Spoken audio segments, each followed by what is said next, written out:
Governor Sindh Imran اسماعیل نے وفاقی مشیر خزانہ doctor Hafeez Sheikh, federal board of revenue کے چیئرمین شبر زیدی، وفاقی وزیر فیصل واوڈا اور علی زیدی کے ہمراہ پریس کانفرنس کی۔ اس موقع پر وفاقی مشیر خزانہ ڈاکٹر حفیظ شیخ نے کہا کہ ملک کو معاشی بحران سے نکالنے کے لیے اقدامات کر رہے ہیں۔ آئندہ مالی سال کے بجٹ کے لیے حکومت کی 3 بڑی ترجیحات ہیں، جن میں عوام کی بنیادی ضروریات کا پورا کرنے کے ساتھ اخراجات میں کمی اور ٹیکس وصولیوں میں اضافہ کرنا شامل ہیں۔ بنیادی پرائرٹی ہے وہ یہ کہ ہم اس طرح کا بجٹ دیں کہ جس میں پاکستان کی جو پبلک ہے وہ ان دقت والے حالات میں بھی ان کی جو بیسک ریکوائرمنٹس ہیں وہ پوری ہوں۔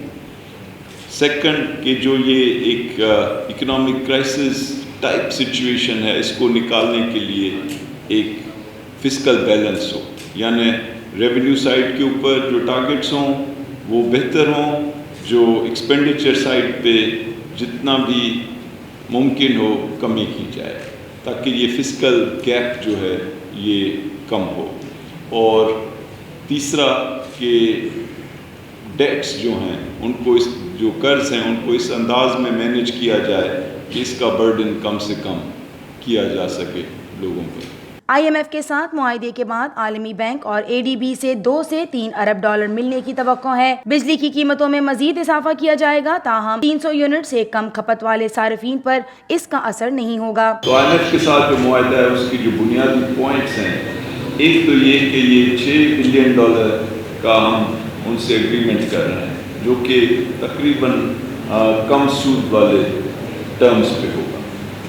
دوسری چیز یہ کہ اس معاہدے کی بنا پر جو ورلڈ بینک اور ایشین ڈیولپمنٹ بینک ہیں وہ بھی ہمیں 2 سے 3 ارب ڈالر اضافی دیں گے اور وہ بھی کم شرح سود پہ ہوگا۔ اس معاہدے کے اندر 3-4 ایسی چیزیں خصوصی طور پہ رکھی گئی ہیں جو پاکستان کے جو کمزور طبقے ہیں ان کے فائدے میں ہیں۔ بالخصوص اگر بجلی کی قیمت کبھی بھی بڑھتی ہے تو یہ طے کیا گیا ہے کہ جو چھوٹے بجلی کے استعمال کرنے والے کنزیومرز ہیں ان کے اوپر اس کا اثر نہیں پڑے، اور اس کے لیے 216 ارب روپے بجٹ میں رکھے گئے ہیں، یعنی جو 300 یونٹ سے کم بجلی استعمال کرتے ہیں ان کے اوپر کوئی قیمت نہیں بڑھائی جائے۔ دوسری چیز یہ کہ جو سوشل سیفٹی نیٹ ہے اس میں تقریباً 80 بلین روپے کا اضافہ کیا جا رہا ہے۔ انہوں نے کہا کہ کمزور طبقے کی معاونت کے لیے تمام اسکیموں کو ملا کر احساس پروگرام بنایا گیا ہے۔ معاشی صورتحال بہتری کے لیے متعدد اقدامات کیے ہیں۔